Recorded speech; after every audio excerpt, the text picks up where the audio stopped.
Os eventos desse vídeo vão do começo do reinado da Rainha Elizabeth I, ou seja, 1558, até basicamente o chamado período da República Puritana, basicamente no seu fim, certo? 1660. Sobre a República Puritana, depois eu vou voltar a explicitar algumas coisas que vão faltar nesse vídeo. Basicamente, como a gente for ver John Locke. Bom dia, tudo bem? Hoje a gente vai estar falando basicamente é, sobre o período que vai mudar da dinastia Tudor para a dinastia Stuart, certo?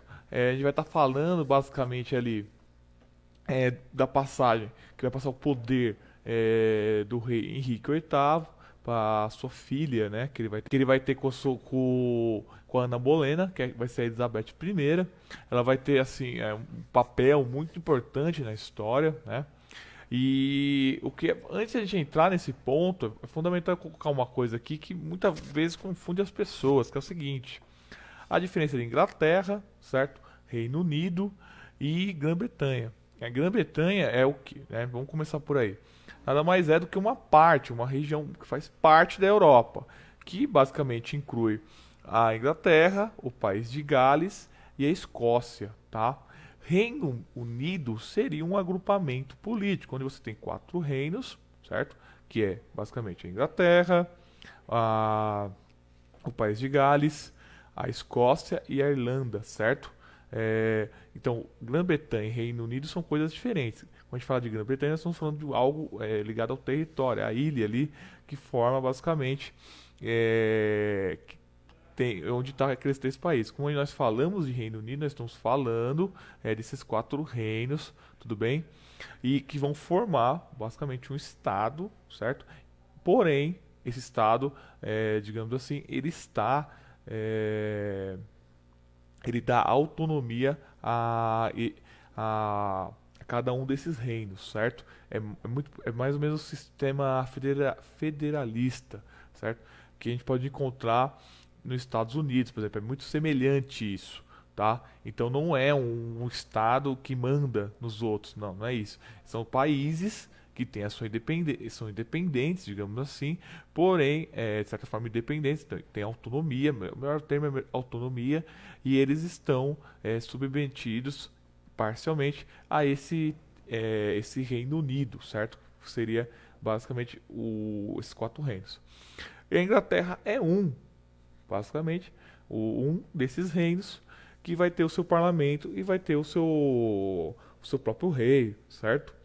Então é importante dizer o seguinte: isso foi um processo, tá? Basicamente para se formar essa noção de Reino Unido. Tudo bem? Grã-Bretanha não é o Reino Unido, são coisas diferentes, só para não ter confusão, tá bom? E basicamente, aqui nesse contexto dessa história, que a gente está falando, conversando aqui, ainda não se constituiu esse Reino Unido. Quer dizer que alguns países que hoje teriam influência da Inglaterra na própria língua, eles não tinham no passado e eles vão combater para essa influência, necessariamente contra essa influência. Somente a Escócia e também a Irlanda, certo?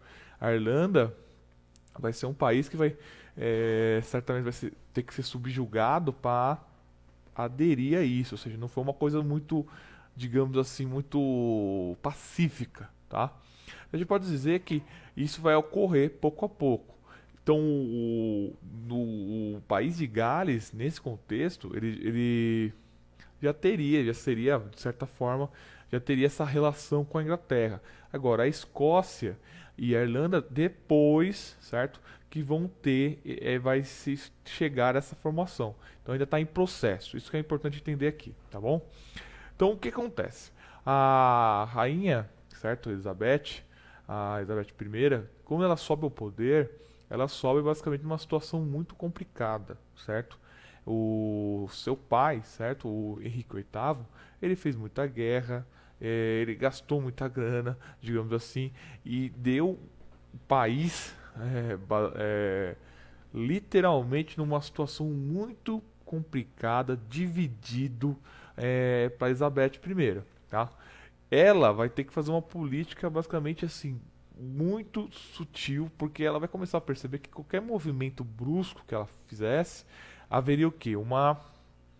Poderia ocorrer, certo? Algum tipo de golpe, algum tipo de briga com as pessoas que ela vai governar. Por quê? Porque no contexto dela há uma diversidade muito grande. Então, o que você encontra? Você vai ter calvinistas puritanos na Inglaterra, você vai ter católicos, você vai ter anglicanos, certo? Enquanto você vai ter na Escócia calvinistas presbiterianos e na Irlanda propriamente católica. Então, qual que é o contexto aqui? É um contexto de várias religiões num lugar só e os lugares mais perto, né? A Escócia, os lugares com outras religiões. Então, é uma situação ali onde ela vai ficar mais ou menos uns 40 anos no poder, ela vai ter que fazer as políticas de forma muito devagar e adequadas para não haver briga e facções. E ela vai, de certa forma, sair muito bem nisso. Posso dizer que ela é uma das grandes políticas, né, de toda a história, não só da Inglaterra, mas até do mundo, certo? Da história do mundo. Teve uma atuação muito boa nesse sentido. E uma coisa que é fundamental é que no Henrique oitavo, você já tinha, de certa forma, um fortalecimento da burguesia. E isso vai aumentar mais ainda. Novamente, aqui nesse período, também fortalecimento da burguesia ligada basicamente à navegação. E as razões das brigas é o que? A necessidade de impor, certo? Contra outras nações que eram potências, propriamente marítimas, a Inglaterra, tá? Então, o que vai ocorrer? Quando a Elizabeth ela não vai deixar propriamente herdeiros. Então ela vai ter que fazer o quê? Ela vai ser substituída por um outro rei que é parente dela, que é um parente da Escócia, basicamente. Sobre os nomes, eu vou falar rapidinho já. Ele vai iniciar uma nova dinastia, que é a dinastia até Elizabeth, a dinastia Tudor, certo? E ele vai iniciar a dinastia Stuart, tá? É, Uma coisa que é importante falar é basicamente o seguinte: quando você pega os nomes dos monarcas, né? Aí você fala, mas meu senhor, eu não achei esse nome, essa Elizabeth I aí. Eu encontrei Isabel I.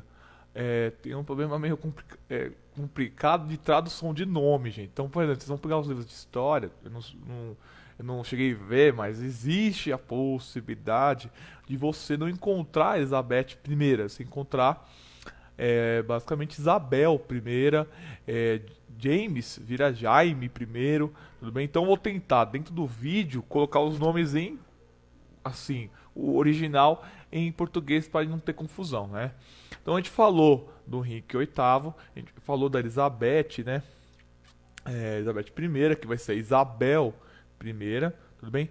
Quando ela morre, e tudo aquilo que ela fez, tudo aquilo, aquele cuidado, aquela posição de tomar cuidado com a causa da diversidade religiosa que estava ali presente na propriamente na Inglaterra e não tentar, certo, entrar em conflito por causa disso, que a Elizabeth vai ter, esse parente dela, né, o James, né, primeiro, que é o Jaime primeiro em português, não vai ter. Então se pode dizer o seguinte, que ele vai morrer muito antes da chamada Guerra Civil, certo? Que vai ocorrer na Inglaterra. Porém, ele vai ser um dos principais responsáveis por isso. Ele vai ser um dos culpados por isso ocorrer, porque ele vai pegar, digamos assim, todo aquele cuidado que a sua antecessora teve e vai literalmente acabar com tudo. Ele vai pisar mesmo e assim, se ela pisou com pouco cuidados, né, em ovos, ele vai pegar os ovos e tacar na parede e acabou. Literalmente é isso que vai ocorrer. Ele basicamente ele vai estar envolvido em muitas guerras. Isso vai levar ele a afundar a economia propriamente da Inglaterra e ele vai ser uma pessoa muito contrária aos católicos. Ele vai impedir que os católicos participem propriamente dos órgãos representativos, como o parlamento, entre outros. Além dessa situação de guerra, certo? E aí vai aparecer uma figura que vai ser bastante conhecida no cinema e também da geração que vai dar a base, por exemplo, do V de Vingança, né? Que vai aparecer o Guy Fawkes, né? Que ele é um militante católico, ele vai tentar explodir o parlamento por causa dessa atuação do rei, certo? Que quem não sabe, depois eu deixo aqui a imagem dele lá embaixo para saber, né? Que o rosto vocês conhecem bastante. Foi inspirado nesse personagem histórico aí. Esse rei ele vai tentar casar um dos filhos dele com uma nobre da Espanha, né? E o que ocorre? O que é engraçado, basicamente, é que os protestantes vão acusar ele, que ele é um anglicano, certo? Ele é um protestante, de catolicismo, que está favorecendo os católicos. Então o que acontece? Esse contexto de Estado, digamos assim, sendo utilizado para guerra, divisões propriamente entre facções religiosas e de interesses também propriamente econômicos, leva ao quê? E é esse o caráter que a gente vai perceber aqui, uma briga entre o rei e o parlamento. Esse que vai ser o contexto que vai estar mais ligado a esse contexto histórico aqui. Em 1625, o rei, né, o James I ou Jaime I, ele vai falecer, né, ele vai morrer.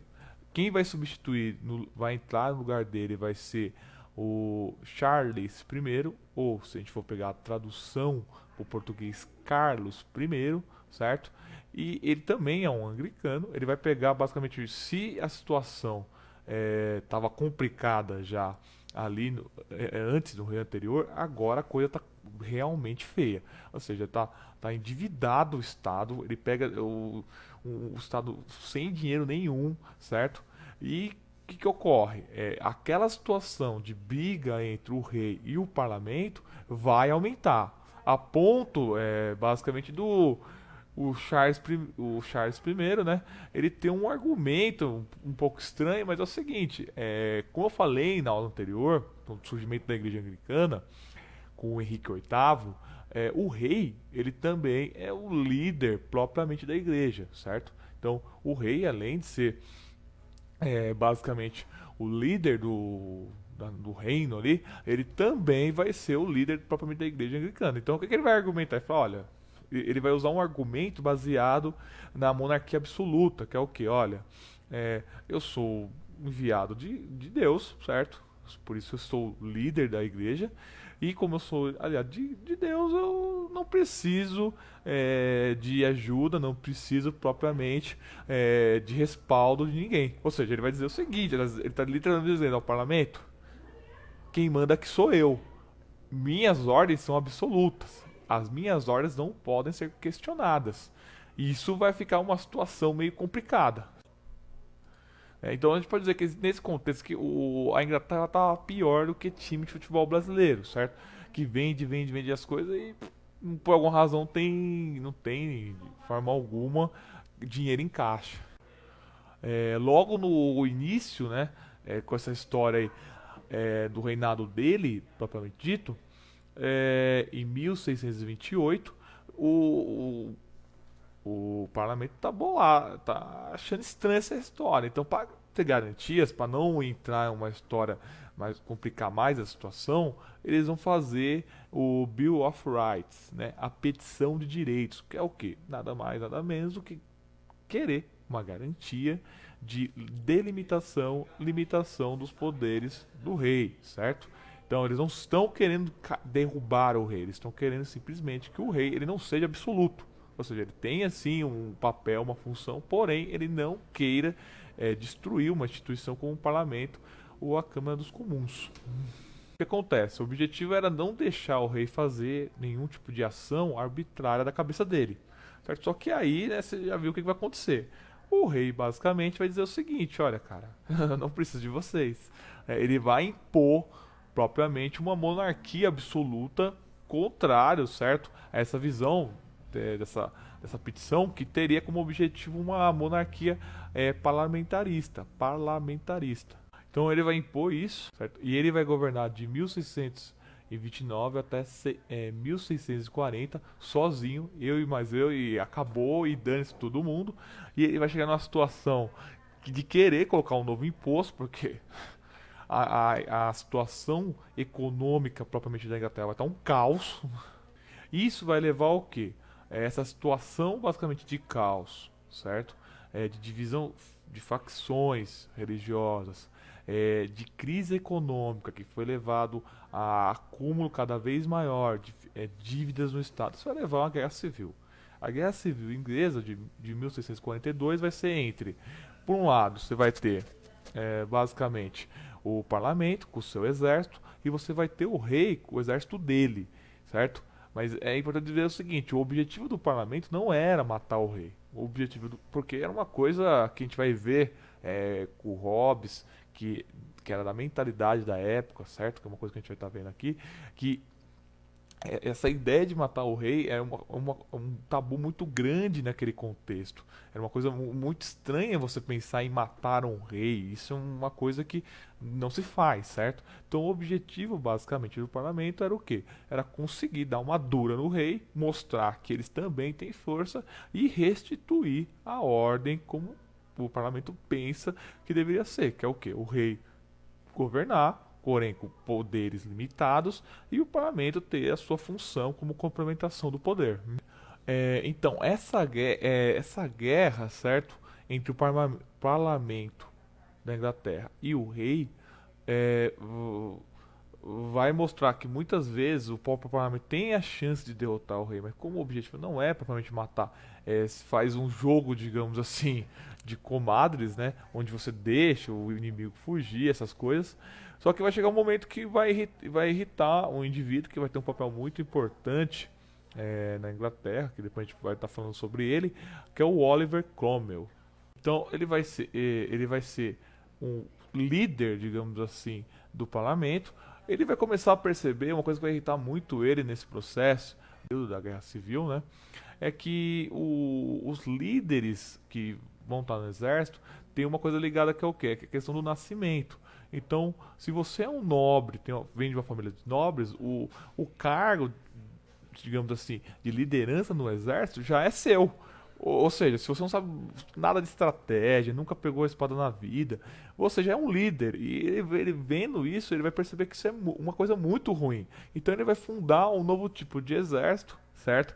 Que é um exército baseado na meritocracia, ou seja, no mérito. E se você é um guerreiro corajoso, um guerreiro que se destaca basicamente em combate, então você tem o direito, certo, de subir a partir dessas ações. Ou seja, você através do seu mérito individual, certo, você vai subir de cargo. A gente está vendo aqui, né, que é uma coisa que já estava ali desde o Henrique VIII, é que a burguesia apoiou o Henrique VIII e cada vez mais valores e influências da visão burguesa vão estar mudando coisas que não necessariamente ainda que tinham valores burgueses. Um exemplo disso é o exército. A organização do exército, essa organização através de linhagem. Quem manda é quem faz parte de uma determinada família que tem sangue especial, sangue nobre, digamos assim.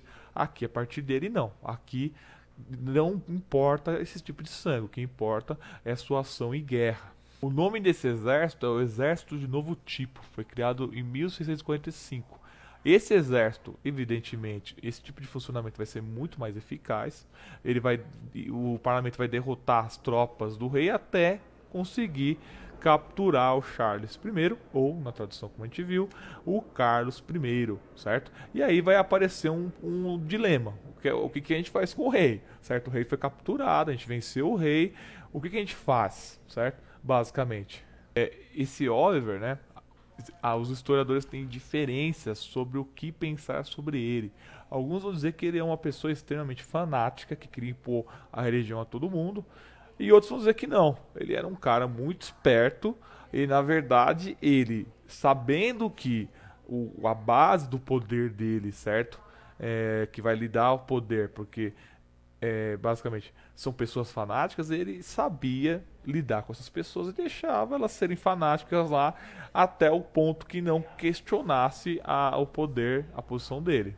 O que vai ocorrer, né, naquele dilema sobre o rei? Ele vai a julgamento, o Oliver vai falar, cara, não tenho nada a ver com isso, vai se abster, e aí eles vão decidir matar o rei, cortar a cabeça dele.